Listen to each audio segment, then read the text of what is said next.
पुण्यापाठोपाठ नागपुरातली देखील मधुर भांडारकरांची पत्रकार परिषद रद्द करण्यात आली आहे।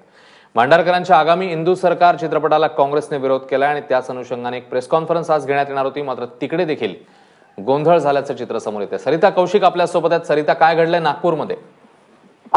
नागपूरमध्ये आज 11:15 वाजता हॉटेल पोर्टो गोमेज मध्ये मधुर भांडारकर यांची प्रेस कॉन्फरन्स ठेवण्यात आज सकाळी ते नागपुरात पोहोचल्याची सुद्धा माहिती मिळाली। मात्र ते हॉटेलला येणार त्याच्या आधीच तिथं काँग्रेस कार्यकर्त्यांचा एक मोठा ग्रुप आलेला होता। विकास ठाकरे हे त्यांचं नेतृत्व करत होते, उमाकांत अग्निहोत्री हे पण बरोबर होते आणि या सर्वांनी इथं पहिले मधुर भांडारकरनी आमच्याशी बोलावं, आमच्या नेत्यांना हिंदू सरकार हा सिनेमा दाखवावा आणि तो दाखवल्यावर त्याच्यात काहीही आक्षेपार्ह नसेल तरच मग पुढे तो सिनेमा प्रदर्शित करावा। मात्र ते असं काहीही करत नाहीये। भाजपाचा या संपूर्ण चित्रपटाच्या मागे हात असून इंदिरा गांधी यांची बदनामी करण्याचा प्रयत्न आहे असे वेगवेगळे आरोप करत इथं जोरजोराने घोषणाबाजी सुद्धा झाली। हे सगळं लक्षात घेतात पोलीसही तिथे स्पॉटवर पोहोचले होते।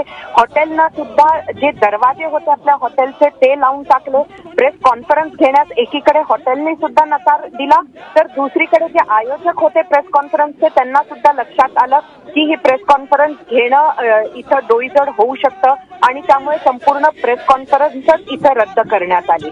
त्यानंतर मधुर भांडारकर हे नागपुरात जिथे कुठे असतील तिथे त्यांना शोधून काढू अशा पद्धतीचे वक्तव्य सुद्धा इथे काँग्रेसवाल्यांनी केलं आणि त्यांना ते हॉटेल सेंटर पॉइंट मध्ये आहे असं समजल्यावर तिथे सुद्धा ते गेले। मात्र तिकडे भांडारकर सापडले नाही।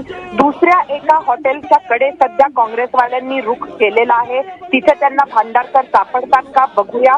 मात्र ही सुद्धा माहिती आहे की जो पुढचा प्रमोशनचा कार्यक्रम होता द्वारका वॉटर पार्क तो पण सध्या तरी रद्द करण्यात आलेला आहे आणि मधुर भांडारकर हे कुठल्याही पद्धतीचं प्रमोशन न करता नागपूर सोडणार आहेत असं कळतंय। दरम्यान या सगळ्याच्या मागे आरएसएसचा सुद्धा हात आहे असं काँग्रेसवाल्यांचं म्हणणं होतं, त्यामुळे जोर जोरात आरएसएसच्या विरोधात सुद्धा नारेबाजी इथं बघायला मिळाली आहे। अश्विन, सरिता, आता नेमके या निदर्शनाची आंदोलनाची काय स्थिती आहे? जसं तुम्ही सांगताय की मधुर भांडारकरांची तर त्यांची भेट झालेली नाही आंदोलकांची, मात्र अजूनही आंदोलन सुरू आहे नागपूरमध्ये। आंदोलन जे आहे ते जे पहिलं हॉटेल आहे तिथं मधुर भांडारकर सापडले नाही, म्हणजे जिथे एक प्रेस कॉन्फरन्स होणार होती त्या हॉटेलला ते पोहोचू शकले नाही। त्यानंतर ते उतरले आहेत ज्या हॉटेलमध्ये असं काँग्रेसवाल्यांना वाटत होतं, तिथे ते पोहोचले, तिथे भेट झाली नाही तर त्याच हॉटेलची जी दुसरी ब्रांच आहे तिथे ते आहेत असं समजून सध्या काँग्रेसवाले हे त्या हॉटेल समोर निदर्शनं करायला भांडारकर यांना भेटायला म्हणून रस्त्यात आहेत। अश्विन, बर, पण मग या अनुषंगाने आता पोलिसांनी काही पावलं उचलली आहेत? आंदोलकांची धरपकड किंवा कुठेतरी बंदोबस्त वाढवणं वगैरे असं काही गोष्टी करतायत पोलीस? जिथे जिथे मधुर भांडारकर असू शकतात किंवा जिथे ही मंडळी जाते आहे तिथे स्थानिक पोलीस स्टेशन जे आहे ते आता तत्पर आहे।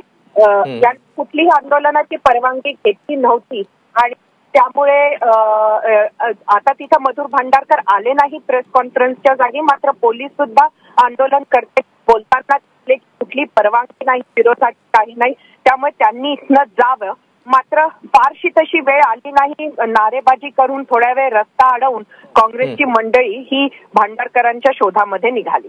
अश्विन, सरिता, या सगळ्याबद्दल म्हणजे आधी पुण्यामध्ये झालं आता नागपूरमध्ये झालं, मधुर भांडारकर यांच्या वतीने काही माध्यमांच्या दृष्टीने निवेदन किंवा प्रेस रिलीज काही येणार आहे? त्या संदर्भात त्यांच्या सूत्रांकडनं काही मिळाली आहे माहिती? सध्या तरी मधुर भांडारकर हे आधी आता जरी मीडियाशी बोलायला उत्सुक होते तरी सध्या त्यांना ते कुठे आहेत हे सुद्धा सांगण्याची इच्छा नाहीये, त्यामुळे सध्या तरी त्यांच्याकडनं कुठल्याही प्रकारचं ऑफिशियल रिलीज आलेलं नाहीये। अश्विन, सरिता, धन्यवाद या सगळ्या सविस्तर माहितीबद्दल। तेव्हा मधुर भांडारकर यांची पत्रकार परिषद पुण्यापाठोपाठ तिकडे नागपूरमध्ये देखील रद्द झाली आणि आणखी एक प्रमोशनल इव्हेंट नागपूरमध्ये होता, पण तो देखील सध्याचा आंदोलकांचा पवित्रा पाहता, काँग्रेसचा विरोध पाहता तुर्तास तो इव्हेंट स्थगित ठेवण्यात आलेला आहे।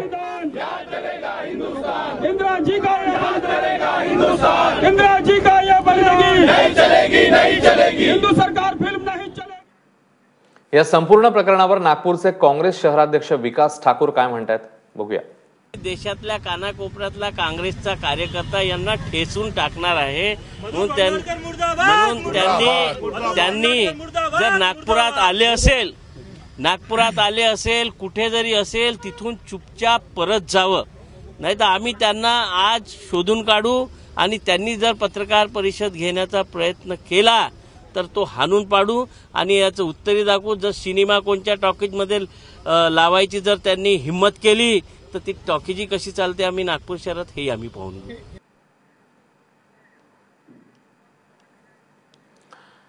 तेव्हा काँग्रेसने थेट मधुर भंडारकर यांना अशा प्रकारे इशाराच दिलेला आहे आणि कोणातच काँग्रेसचा आक्रमक पवित्रा बघायला मिळतो. दरम्यान या सगळ्यावर मधुर भंडारकर यांनी ट्विटद्वारे प्रतिक्रिया दिलेली आहे. काय म्हणतात मधुर भंडारकर बघूया. ट्विटरद्वारे त्यांची रिॲक्शन आलेली आहे. मला या देशामध्ये व्यक्ती स्वातंत्र्य नाही का, गुंडगिरीचं काँग्रेस समर्थन करते का, असा प्रश्न मधुर भंडारकर यांनी विचारलेला आहे. त्यामुळे या चित्रपटावरून आता वाद जो आहे तो वाढताना बघायला मिळतोय. आधी पुणे त्यानंतर नागपूर या दोन्ही ठिकाणी मधुर भंडारकर यांना तीव्र विरोध काँग्रेसचा झालेला आहे.